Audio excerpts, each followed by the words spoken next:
Hello, welcome to my channel. My name is Jeremy Crow. I have been a serious occultist for over 30 years now, and I have considered myself a Luciferian for at least 25 years now. And tonight I wanted to just open things up for questions. So if anybody had any questions they would like to ask, please feel free to ask in the live chat here, and I will do my best to answer them as best I can. So I see that there's already somebody here. Dedrite, welcome. So one of the things that I like to do first, before actually starting the questions, is I like to do a bibliomancy, or some form of divination. And let me think here. Well, maybe tonight, let's do a bibliomancy. Let's do a reading from the Tao Te Ching. So let me just what a bibliomancy is. You just flick through the pages and open it at a random spot and then read it. In the case of the Tao Te Ching, this is the copy that I have. I would try and land on one of the various 81 chapters and then read that in particular.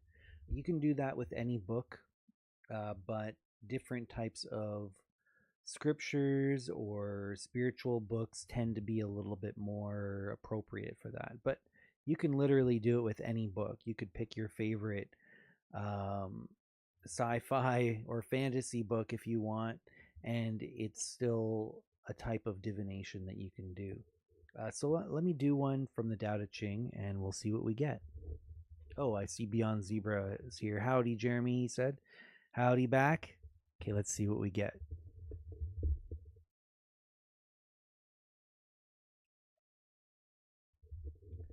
Okay, we have chapter 39 of the Tao Te Ching, and let's read what it says here. From its first days, the universe came from the One. The heavens are one, and clear and round because of it. The earth is one, and it is firm, infused foundation. The spirit force is one, with all it brings into being. The valley is a oneness, and so it flows and renews all things. Everything is one. Every living thing is one and alive. Kings and lords are one in a kingdom that is one, and they can only rule truly because of the one. If heaven wasn't clear, then the sky would fall down. If the earth cannot be peaceful, it will tear itself apart. If the Spirit cannot bless, then no one will believe in it. If the valley can't rebirth, then the valley will run dry. If life can't be itself, then life will be nothing. And if the king is nothing, then the world will be at war. Everything has both yin and yang in it, and from their rise and fall coupling comes new life. The highest authority needs the basement as its base, and the depths are the foundation of the heights.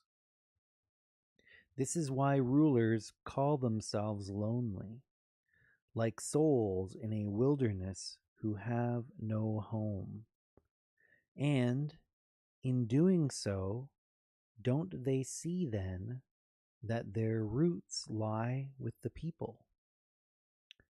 To see yourself as extraordinary is to stand out like jade among ordinary stones. But what people ignore, the lonely and the worthless, is the rock the true leader finds himself on. You see, you win by losing, and you lose by succeeding. Very intriguing and enigmatic. That was a long one. Usually the chapters aren't quite as long as that. Did that resonate with anyone here in the chat? Oh, it's funny. The very next one is like 2 lines.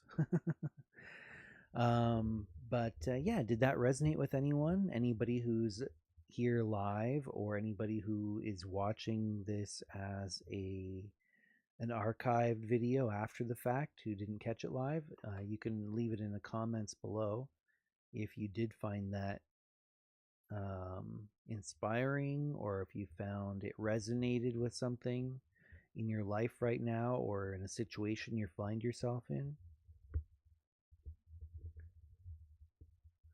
All right, so I see there are a few questions here. Deadrite asks, hey Jeremy, wanted to stop in and say hello. Hello.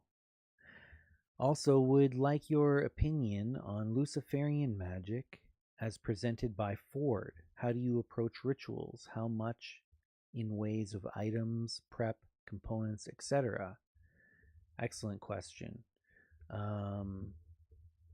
I see you said you also have said that you've gotten a ton of his books. You're finding more and more 17 months into your left-hand path Luciferian journey, and you're almost ready to submit to Phosphorus. Thanks for all you do. Oh, you're very welcome. Yeah, so my approach to Luciferian magic is a little different than Ford's. Michael has his own way of approaching it, and I have my own way as well. So the way that I like to do it, occasionally I will pull out all the stops and I'll have full regalia and all sorts of items on my altar and that sort of thing. I'll do full prep with ritual bathings and all that. But typically, what I like to do is I try and pare things down as much as I can, and I try and condense things. So sometimes what I like to do is just use a deck of tarot cards, and I'll utilize specific cards to represent certain things. So all I need is that one deck of cards in order to flesh out my full ritual. And that's something that I've been doing more and more. It's a form of tarot magic that I've been developing. And I find it very rewarding because, for one thing, you can basically carry your temple around with you if you just have a deck of tarot cards. And the creativity that it draws out in choosing which cards should represent which aspects of the ritual that I'm working with. Sometimes I don't do ritual. Sometimes I will do different types of esoteric workings, such as mental discipline practices, such as concentration, or I'll do a contemplation practice, or sometimes I will do like a self-hypnosis type practice in which I will implant a post-hypnotic suggestion in my own subconscious mind. Sometimes I will do like an astral travel, and I will do my work on the astral instead, where I don't need any sort of implements whatsoever. So that I vary, but especially lately, and it's kind of been my ethos for performing work for my whole occult career. Really, I've learned ways of doing it that involve a lot of ritual implements, but my own personal rites, I try and see if I can do it with less. And I don't like to rely on external implements. I like to try and utilize my mind and my emotions and my state as much as I can. And if I can just, like I said, if I can just use a tarot deck and maybe one totem, for example, then that's like the peak of what I would like to do. If I could do that, if I can figure out a way to just use maybe like one totem and a deck of tarot cards, that's like chef's kiss. So what do we have here? Okay, yeah, and if you are interested in the Order of Phosphorus, what I would recommend is to join the Luciferian Research Society website as well as the Discord server. Now, the website does cost $1 per month in order to maintain the expenses involved in running it. But the Discord server for the Luciferian Research Society, or LRS, is completely free to join and participate in. Both have groups or channels dedicated to the Order of Phosphorus where you can engage with other members, and there is an official presence of the Order of Phosphorus. There are members of leadership of the TOPH in both of those that can help you with that, if that's a journey that you've decided to take. Andrew says hello, much love, Luciferian fam. Hello, Andrew. Damon says, hey, I finally caught you on live again. Do you believe it's possible to be a Christian and a Luciferian at the same time? I'm obviously speaking from a Gnostic Christian perspective here. That is an excellent question, and it is something that I had intended to do an entire live stream about at some point. But it is possible.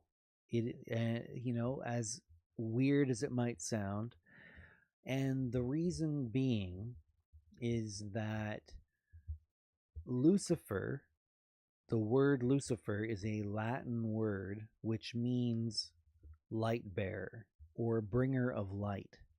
And there is a whole light bearer archetype that you can talk about. And I have video, I think I've got a video dedicated entirely to the Luciferian, the light bearer archetype. If you go back into my old live streams, I think maybe about 2 months ago, I did a live stream dedicated to the light bearer archetype. And this is a pattern that you could say of essentially uncovering hidden and or forbidden knowledge, sharing such knowledge with others, and sometimes getting a backlash from the powers that be who were benefiting from any kind of power structure that the knowledge that you shared may have undermined. So, for example, Prometheus is an excellent example of the light bearer archetype, where he stole the fire of the gods from Mount Olympus, the Olympian gods. He brought it down and shared the knowledge of how to use that fire to humans, and that was knowledge that they weren't really supposed to have. And Zeus didn't really like that because it undermined his power structure. He didn't want the people to be independent, or he didn't want them to achieve a higher potential than they already were kind of stuck in without that. They were kind of more subservient without that fire. And so he punished Prometheus. Prometheus later escapes, but there was that backlash. And you can see this pattern in real life figures as well. So, for example, like Galileo Galilei, he shared knowledge about the way that the universe worked, in particular our solar system, that undermined the established doctrine of the Roman Catholic Church, which was extremely powerful at the time, especially where Galileo was living. And he shared that knowledge publicly about, the way that planets orbit the sun and such. And they imprisoned him and forced him to make a retraction. And he did in order to save his life, but the knowledge was out there already. He had made that mark.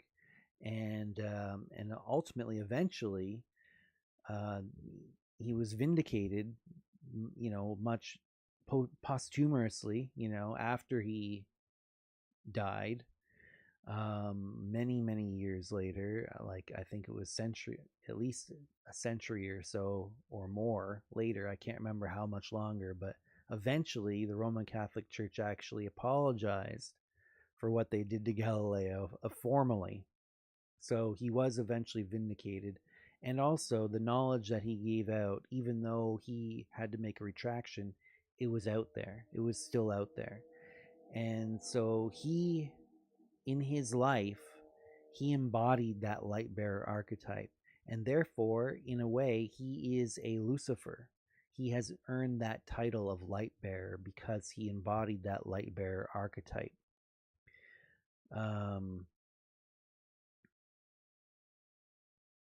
And Prometheus was another light bearer.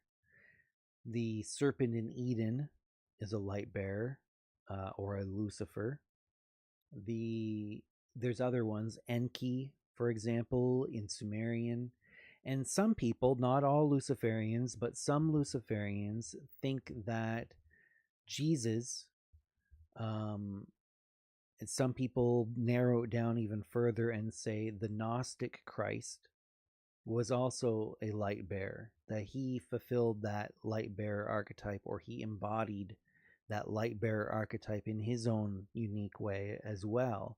And therefore, some Luciferians, not all, but some Luciferians consider Jesus to be a Lucifer, or one of many who hold that title.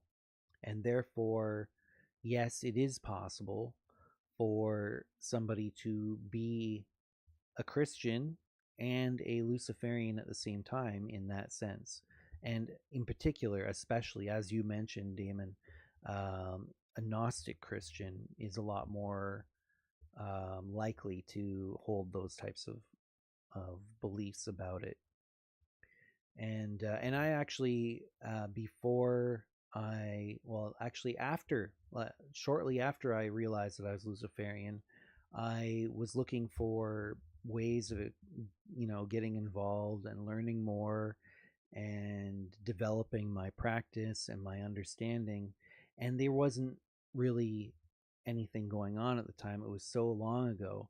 I was in my 20s at the time. I think early 20s, maybe 25 at the latest. I was maybe about 25, and I'm 47 now, something like that. And I ended up joining a Gnostic Christian church, but I had a long conversation with the bishop of my area, which happened to be the Archbishop of Canada for the Gnostic Church of the Glorious Christ. And I had a conversation with him, and I explained to him what I thought about Lucifer and my beliefs about that. And he agreed with pretty much everything that I had said, and agreed to take me on as a student. And I went through private seminary, you could call it, with him. He mentored me in Gnosticism, and we spent a lot of time together, doing ritual, studying texts and such. And I went through, over the course of 4 or 5 years, I went through the various different minor and major holy orders, up to and including priest. And once I was ordained a priest in that tradition, I served the Toronto congregation of Gnostics for a year after that before I became inactive in that particular group. But I did like a couple weddings, and I did like a few other types of ceremonies like that. And yeah, so I feel that you can, and yeah, so hopefully that answered your question, Damon. True Detective, welcome. Lilith 1984, hello. Trad Building, hello. You have a question? Okay, let's see here.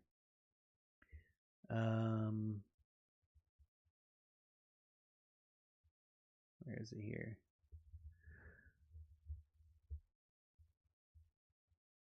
I have a question. In the honest past, magicians like John Dee were rich. They did not live in attics. Okay, what is that a question?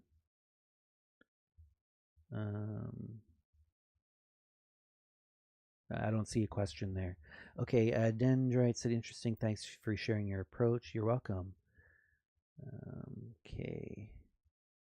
I'm surrounded by consumer goods. Not really. This is a guitar. There's some candle. There's like an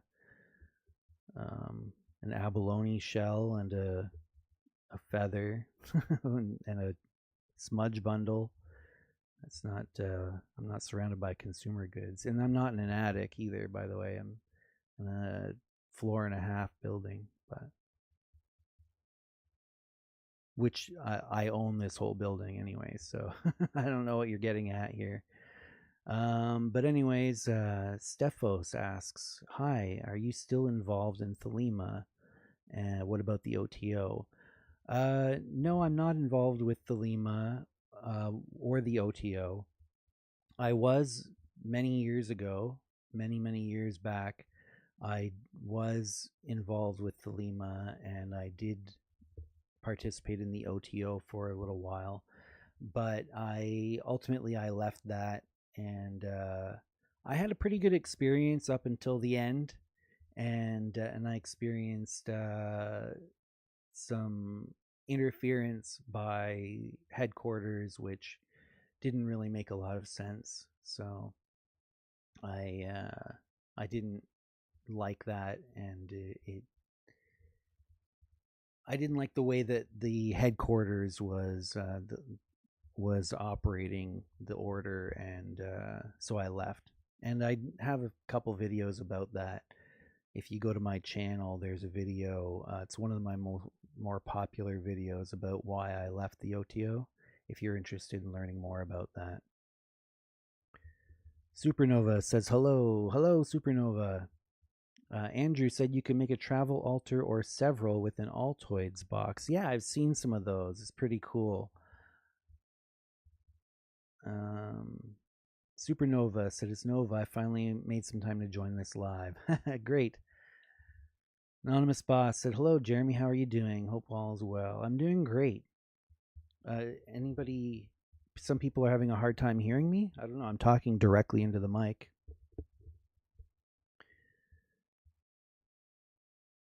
Let's see here. Jay Wise quoted the Isaiah where Lucifer is left untranslated. Now, in the Latin Vulgate edition of the Bible, the word Lucifer is actually in multiple places within the Bible, but when they did the King James version of the Bible, they only left that one passage untranslated from the Latin.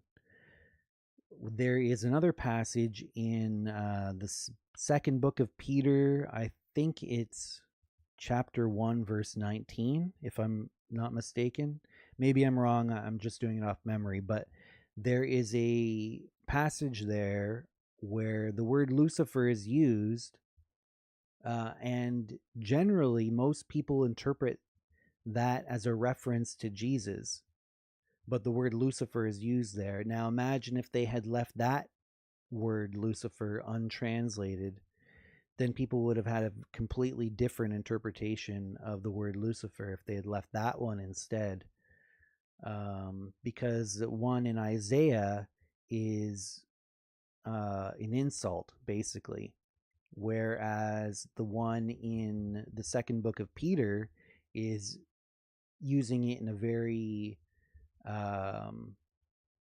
what's the word I'm looking for? Positive way or complimentary way, and most people interpret it to be a reference to Jesus.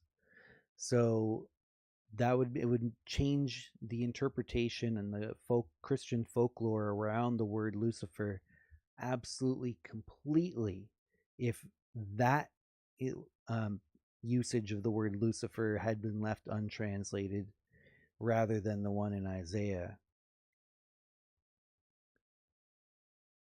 Let's see here.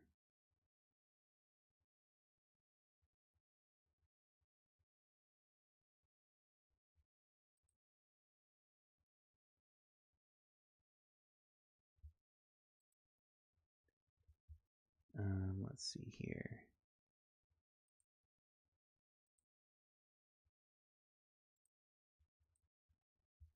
Damon said the backlash is real, so much so that I can't really tell Christians that I'm Luciferian. And I can't tell Luciferians I'm a Christian because nobody wants to acknowledge what a Lucifer actually is. Interesting.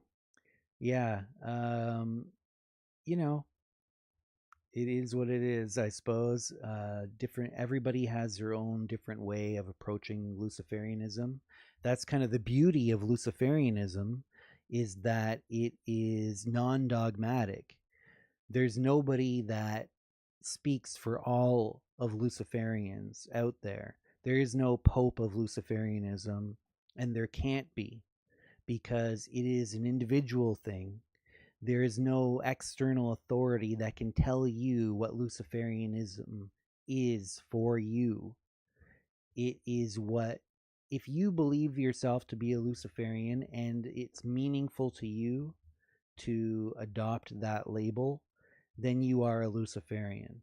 And everybody has their own unique take on it, which continues to evolve as they grow and learn.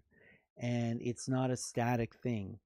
The way that I engage with Luciferianism has grown and changed quite a bit in the 25 or so years that I've considered myself a Luciferian.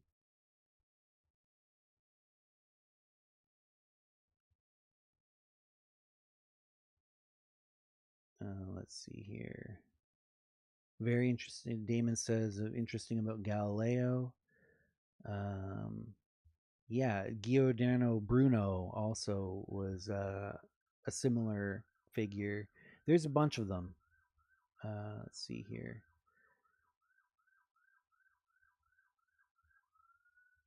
Nomad Archer left a super chat. Thank you very much, Nomad Archer.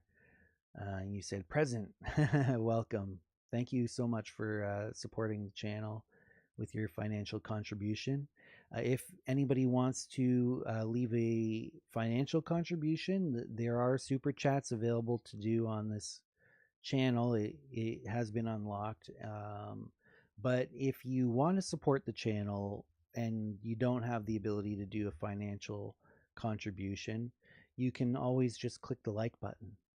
It's one of the best ways you can support this channel. It helps the algorithm understand that it's valuable content, and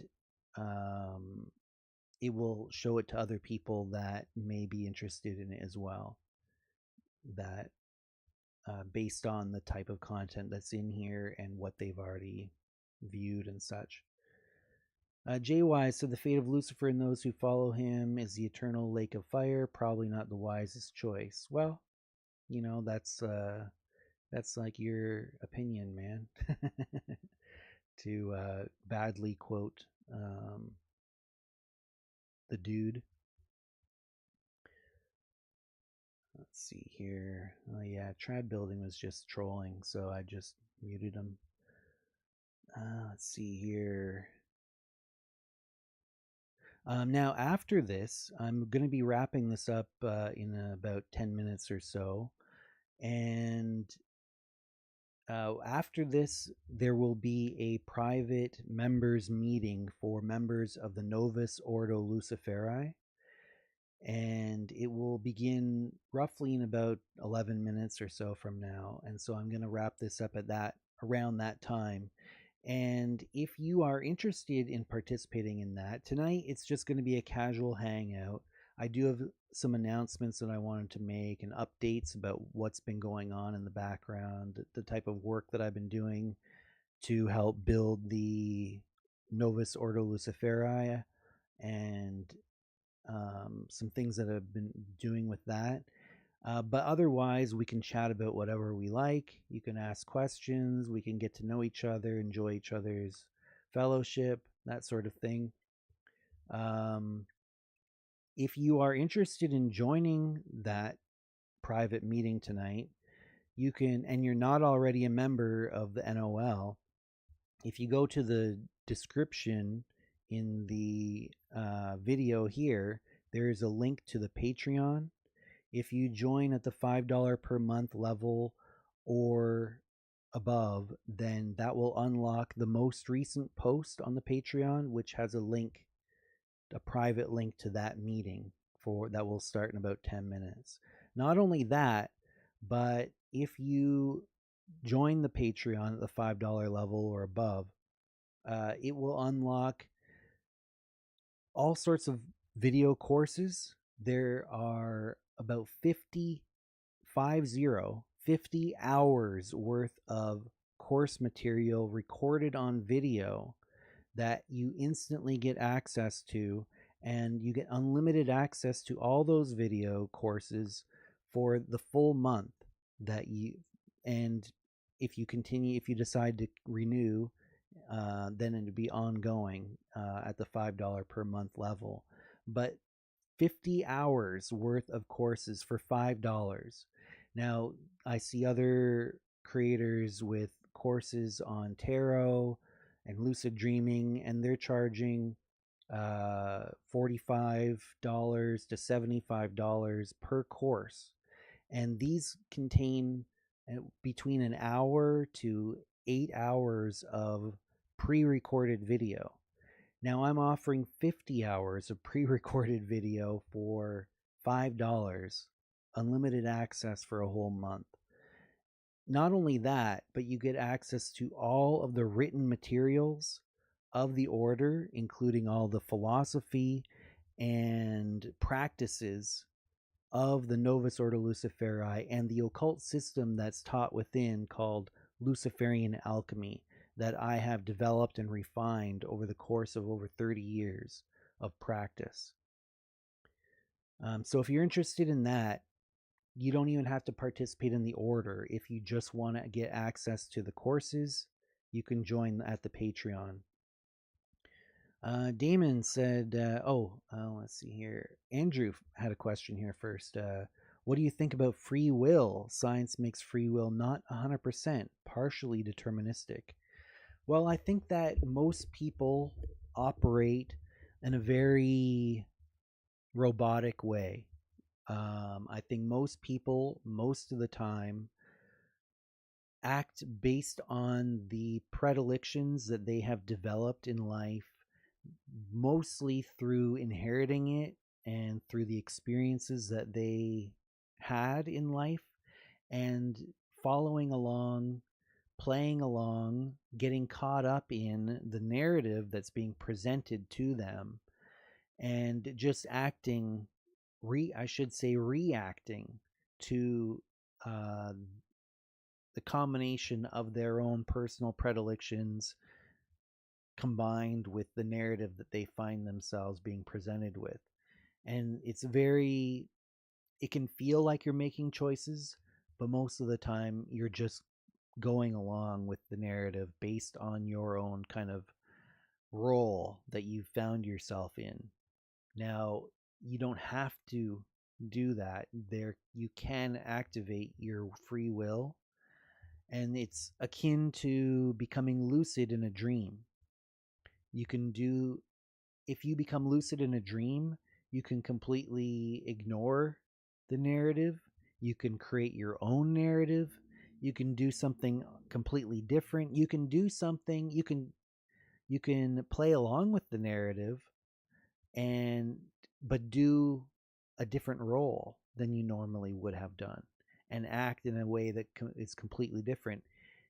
All those same things I said you can do during the waking experience as well. You can become lucid during the waking state and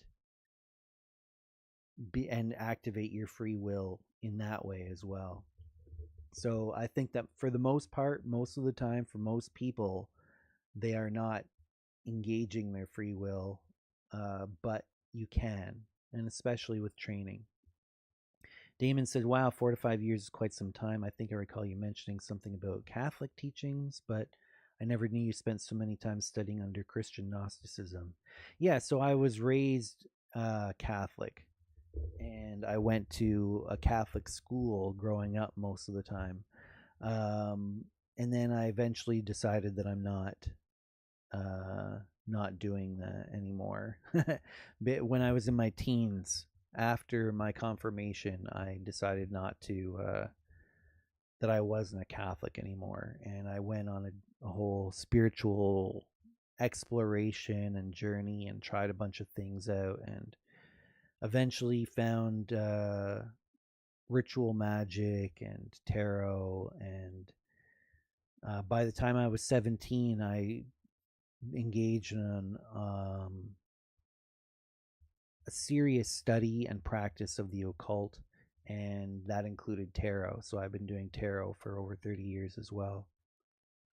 Seamus, welcome. Glad you're here. You said you're pretty sure Trad Building is a troll. Yeah, I muted them a little while back.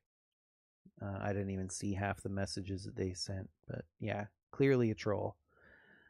Let's see here. Talit says, I'm done with PR videos. I want to live silently without issues. I'm not sure. I'm quite sure what you mean by that. If you wanted to clarify. Sean, welcome, Sean. It's asked, do you personally believe that the Book of the Law was truly channeled? Yeah, probably. I think that it was channeled in a sense where, but what does that actually mean? Does it mean that it came from an external entity? Crowley himself claims that it was from his holy guardian angel, his HGA, which, depending on your personal beliefs, that may be a part of the self. Some people refer to it as their higher self. Personally, I hate that term higher self. I think that it automatically sets up this dichotomy within the self, that there's a part that's higher, and by definition, there must be something that's lower. And it just gives the psyche an excuse to maintain division within the self, within the psyche. It gives permission to shove down the parts of yourself that you deny or that you feel are unworthy or lesser, and it shoves it into the shadow. And it just perpetuates this whole idea of, or this already present division within the self. And I don't want to perpetuate division within the self. I strive to achieve I strive to achieve the complete harmonized self, where all aspects of the self are accepted. But to do that, first you have to recognize and understand and often heal those parts of yourself before they can be integrated into the whole and harmonized with the rest of the self. And it's an ongoing process. It's a lifelong journey. As you have various experiences, as you do shadow work, that sort of thing, you come ever closer to achieving the complete harmonized self. Damon said, I was actually going to ask if you were able to purchase a house up there in crazy Canada, but the troll in the chat already pulled that information out of you inadvertently. Yeah. Yeah, this is my house, and this is the second story of the house. Nova said, I made a mini altar with this small box I got years ago, and I've put my ingredients in small jars. Very cool. Maybe you can show me a picture of that sometime, Nova. That'd be really cool. If you're going to be in the live stream that's going to start in just a couple minutes, maybe you can show me then if you have it handy. That would be pretty cool. Damon said the volume is low. I wonder what's going on. Yeah, I'm not sure. Maybe there was an update to the software that I'm using, and maybe there was an amplifier on there. Maybe that got shut off. I'll check it before the next live stream.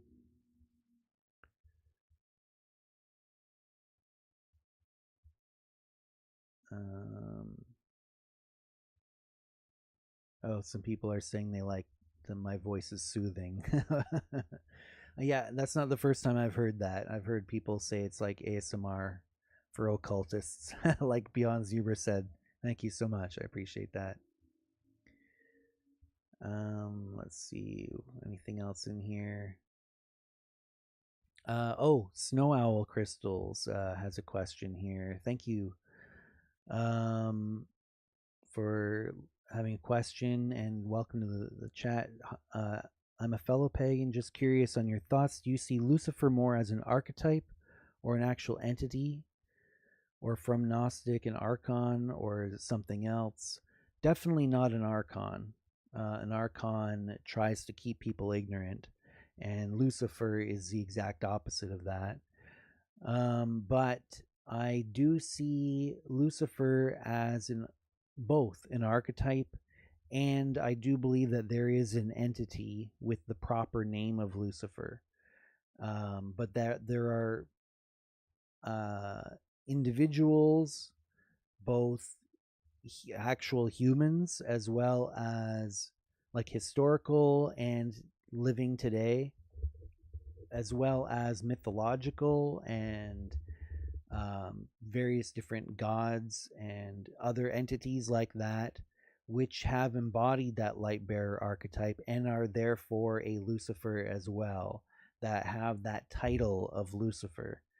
But that I also see that there is an actual entity called Lucifer. So I believe in both at the same time. And I seek to embody the light bearer archetype in my own way, according to the circumstances that I find myself in as well. And I seek to become a Lucifer in my own way as well. And I do see there's a few more questions here, but unfortunately I got to wrap this up because we're going to have the private live stream for members of the Novus Ordo Luciferi starting now. As soon as I wrap this up here, thank you everybody who participated in tonight's Ask Me Anything live stream. Thank you to anybody who is watching this after the fact that didn't get a chance to watch it live. Please hit that like button if you enjoyed it. If you want to be notified of when new videos are going to be coming out, new live streams, you can subscribe to the YouTube channel and hit the notification bell. But another way that you can do it is if you go to that Patreon page and follow the Patreon page, even if you don't pay any money, just become a free follower of it, you will get email notifications that will let you know when there's an upcoming live stream as well. So you can get a notification in your email directly and not just through the YouTube app. If you follow the Patreon, and you don't even have to pay money or anything, you can just become a free follower to get those notifications. So if you've been enjoying this and want to hopefully you get your question in next time, maybe Or if you want, you can join the Patreon at the $5 tier or above, and then join me in the meeting that's about to follow this, and you can ask your question there. But again, I appreciate everybody who came in and participated in the live chat, except for that troll. And everybody who's watching this after the fact, thank you again. And until next time, everyone, stay lucid.